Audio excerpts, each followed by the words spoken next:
Well, talk of student loan forgiveness continues. This is the application for the president's latest program are set to open next month. The president announced last month that the Department of Education will provide up to $20,000 in debt cancellation to Pell Grant recipients and $10,000 to non-recipients. Now, borrowers who are eligible for this relief if the individual income is less than $125,000. Now, we're getting the latest from local financial experts on the best way to approach student loans. And I'm joined with Colin Evans with Evans Financial Group in Shreveport. So tell us a little bit about your financial group to start off.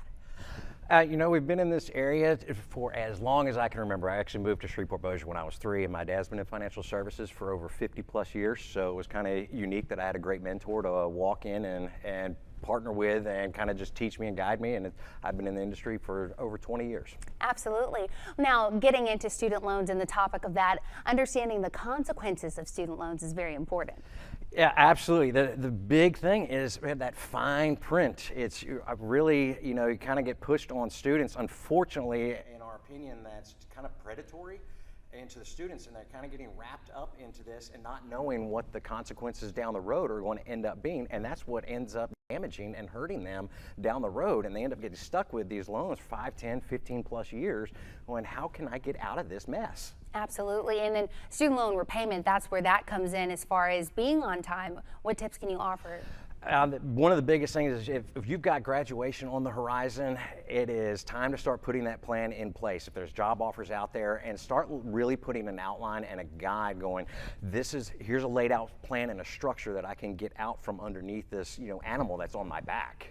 Absolutely. Now, as far as student loan interest, there are certain tax deductions that are available that people might not know about. Yes, it's absolutely, and a lot of people really don't know about it, but if you take a loan out for yourself, for a spouse, or a dependent, you can tax deduct the interest up to $2,500 per year. It's not an enormous amount, but it is something that you can either get some money back or get a little bit of ease when it's tax time. Absolutely. And speaking of that money, when I think of student loans, I think of budgeting, which is necessary right now. Budgeting begins with just a simple step.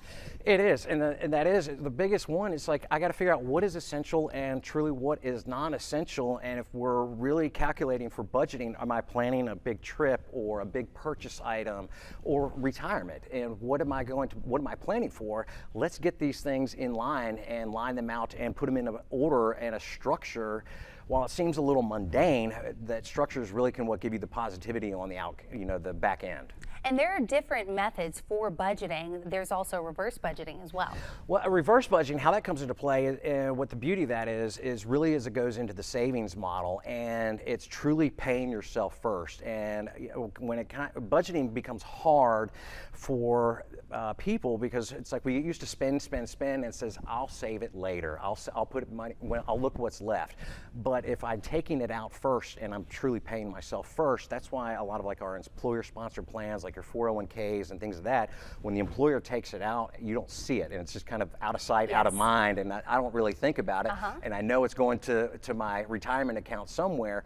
And keeping that same mindset, even for self-employed, it's like, okay, maybe we need to have this stuff drafted, and it gets out of your yes, head to where it's like, oh, I got to spend. Exactly. Absolutely. Well, thank you so much, Colin, for joining us today. Absolutely. We definitely appreciate all of the tips. And if you want more information on how to handle student loans and budgeting, you can head to evansfinancialgroup.com. There you'll find more information on these topics and more, as well as a link to a free budgeting worksheet as well.